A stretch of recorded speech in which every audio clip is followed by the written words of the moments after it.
الحمد لله رب العالمين، أشهد أن لا إله إلا الله وحده لا شريك له، وأشهد أن سيدنا ومولانا محمدا عبده ورسوله.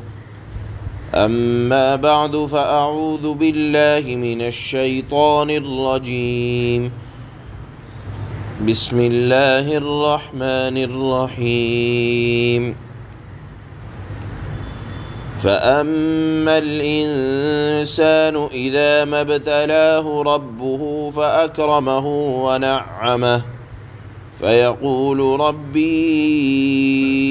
أكرمن، وأما إذا ما ابتلاه فقدر عليه رزقه فيقول ربي أهانن.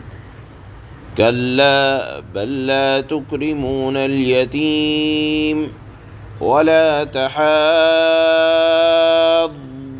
على طعام المسكين وتأكلون التراث أكلا لما وتحبون المال حبا جما.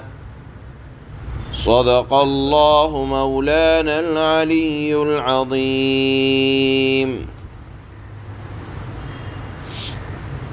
اللہ نے ان آیات سے پہلے قوم عاد، قوم سمود اور قوم فرعون کے واقعات کا تذکرہ کر کے اشارہ فرمایا تھا کہ جو آج بھی سرکشی کر رہا ہے انہیں بھی یہ جان لینا چاہیے کہ اللہ کی گرفت سے کوئی باہر نہیں ہے، اور اللہ کی پکڑ سے نہ طاقت نہ قوت، نہ جسم کا عمدہ ہونا، نہ مال و دولت، نہ ظاہری رکھ رکھاؤ، ظاہری شان و شوکت، کوئی چیز بچا نہیں سکتی.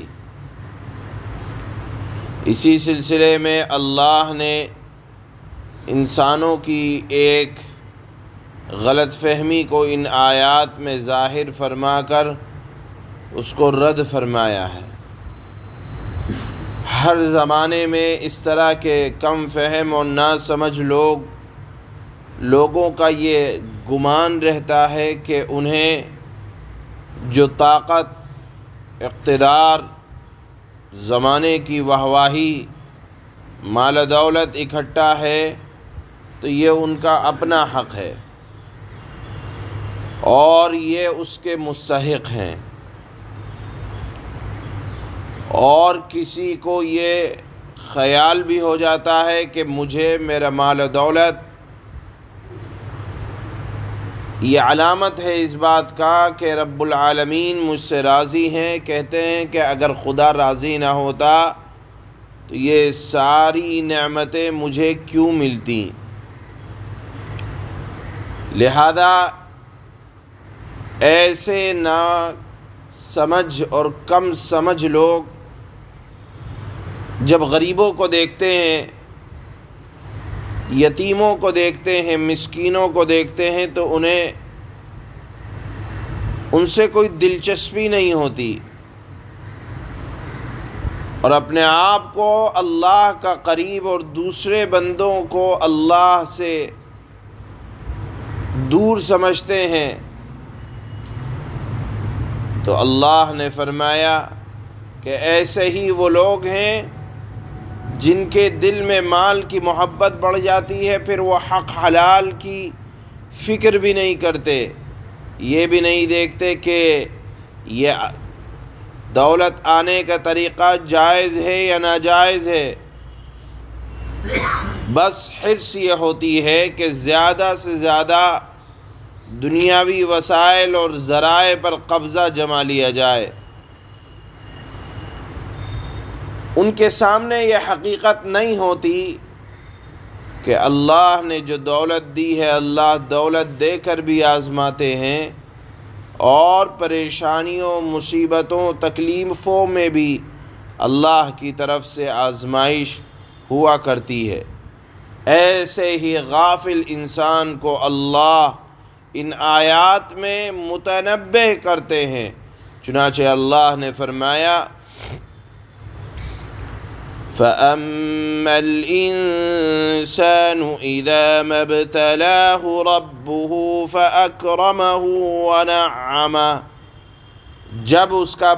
جب انسان کو اس کا پروردگار آزماتا ہے، یعنی اس کو اکرام و انعام دیتا ہے، تو کیا کہتا ہے؟ ربی اکرمن، میرے رب نے میری عزت افزائی کی، وہ مجھ سے خوش نہ ہوتا تو مجھے نہیں نوازتا۔ لیکن اگر اس کے برخلاف، اگر کبھی تنگی کا، بدحالی کا، مصائب کا سامنا ہو جائے تو صبر کرنے کے بجائے شکایت کرنے لگتا ہے۔ وَأَمَّا إِذَا مَا ابْتَلَاهُ فَقَدَرَ عَلَيْهِ رِزْقَهُ، اور جب اس کو آزمایا جاتا ہے، اس کی روزی تنگ کر دی جاتی ہے، تو کہتا ہے ربی اہانن، میرے رب نے مجھے ذلیل کر دیا۔ گویا کہ نعمتوں کا اضافہ ہوا تو کہنے لگا کہ عزت افزائی ہو گئی، اور جب آزمایا گیا تو کہنے لگا ربی اہانن، میرے رب نے توہین کر دی۔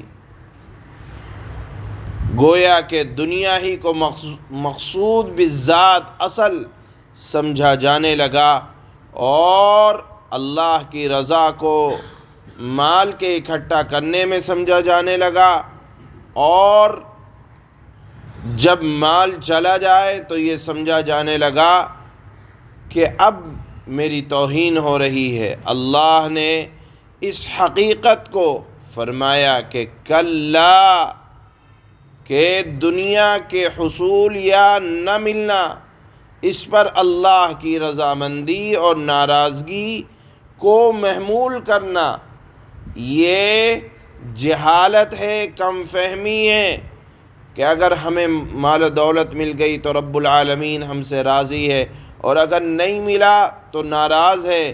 ایسے سمجھنے والے حقیقت سے ناآشنا ہیں، حقیقت کو جانتے نہیں ہیں، کم فہم ہے۔ لہذا اللہ نے فرمایا کلا بل لا تکرمون الیتیم، ہرگز ایسا نہیں ہے، ہرگز ایسا نہیں ہے کہ مال کا ملنا یہ عزت کی بات، یا نہ ملنا جن کے پاس نہیں ہے وہ کوئی ذلت کے درجے میں ہے، ایسا نہیں ہے۔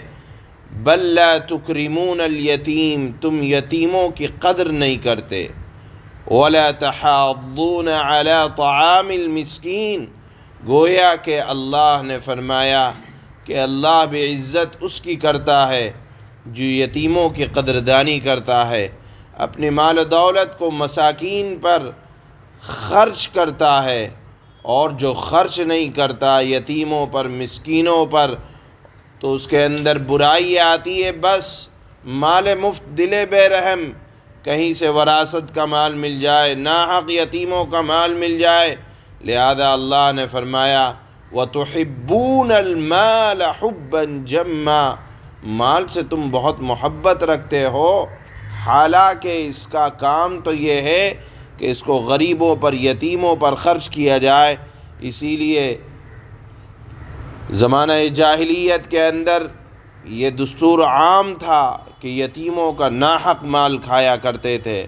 اللہ کے نبی نے ارشاد فرمایا کہ گھروں میں سب سے بہترین گھر وہ ہے جس میں کوئی یتیم ہو اور اس کے ساتھ اکرام کا اور بھلائی کا معاملہ کیا جائے، اور گھروں میں سب سے بدترین گھر وہ ہے جس میں کوئی یتیم ہو اور اس کے ساتھ بدسلوکی کا معاملہ کیا جائے۔ بہرحال اللہ نے آخر کی آیت میں یہ ارشاد فرمایا کہ تمام گناہوں کی جڑ مال و دولت کا حرص، لالچ اور طمع ہے۔ اسی کی بنیاد پر آدمی حق تلفی کرتا ہے، اسی کی بنیاد پر آدمی اپنے آپ کو بے شرم بنا کر لوگوں کے سامنے ہاتھ پھیلا کر مانگتا ہے، اور یہی وہ چیز ہے جس کی وجہ سے آدمی چوری کرتا ہے اور نہ جانے کیا کیا غلط کام کر بیٹھتا ہے۔ لہذا اللہ نے فرمایا کہ اس کا مل جانا یہ کوئی عزت کی بات نہیں ہے، کیونکہ اللہ مال دے کر بھی آزماتا ہے اور مال لے کر بھی آزماتا ہے۔ اس مضمون کو اللہ نے یہاں آج کی ان آیات میں بیان فرمایا ہے۔ اللہ فرماتے ہیں فَأَمَّا الْإِنسَانُ إِذَا مَا ابْتَلَاهُ رَبُّهُ فَأَكْرَمَهُ وَنَعَّمَهُ فَيَقُولُ رَبِّي أَكْرَمَنِ، لیکن انسان کا یعنی نا سمجھ کم سمجھ انسان کا حال یہ ہے کہ جب اس کا پروردگار اسے آزماتا ہے اور انعام اور اکرام سے نوازتا ہے تو وہ کہتا ہے کہ میرے پروردگار نے میری عزت کی ہے، گویا کہ اس کو اپنا حق سمجھتا ہے کہ میں مستحق تھا اس لیے مجھے ملا۔ وَأَمَّا إِذَا مَا ابْتَلَاهُ فَقَدَرَ عَلَيْهِ رِزْقَهُ فَيَقُولُ رَبِّي أَهَانَنِ، اور دوسری طرف جب اسے آزماتا ہے اور اس کے رزق میں تنگی کر دیتا ہے تو کہتا ہے کہ میرے پروردگار نے میری توہین کی ہے۔ کَلَّا بَل لَا تُکْرِمُونَ الْیَتِیم، ہرگز ایسا نہیں چاہیے۔ اللہ نے رزق کی تقسیم کو اپنی حکمت کے مطابق رکھا ہے، لہذا رزق میں تنگی ہو تو اسے اپنی توہین سمجھنا یہ غلط بات ہے، اور رزق میں اگر زیادتی ہو تو اسے اپنی عزت سے تعبیر کرنا یہ بھی غلط بات ہے، کیونکہ اس دنیا میں اللہ تعالیٰ نے بہت سے ایسے لوگوں کو بھی مال و دولت سے نوازا ہے جو نیک نہیں ہے، لہذا مال کا مل جانا یہ عزت کا سبب نہیں ہے۔ اسی کو اللہ نے کہا ہرگز ایسا نہیں ہونا چاہیے، صرف یہی نہیں بلکہ تم یتیم کی عزت نہیں کرتے۔ جس کے پاس مال آ جاتا ہے وہ غریبوں کو یہ سمجھتا ہے کہ کوڑا کرکٹ ہیں، اللہ نے اسی کو سمجھایا کہ وَلَا تَحَاضُّونَ عَلَىٰ طَعَامِ الْمِسْكِينِ، اور مسکینوں کو کھانا کھلانے کی ایک دوسرے کو ترغیب نہیں دیتے، یعنی نہ تو خرچ کرتے ہو نہ خرچ کرنے کی ترغیب دیتے ہو۔ وَتَأْكُلُونَ التُّرَاثَ أَكْلًا لَمًّا وَتُحِبُّونَ الْمَالَ حُبًّا جَمًّا، اور میراث کا مال سمیٹ سمیٹ کر کھا جاتے ہو، جائز اور ناجائز کو نہیں دیکھتے، اور مال سے بے حد محبت کرتے ہو۔ سبحان اللہ، سبحانک اللہ۔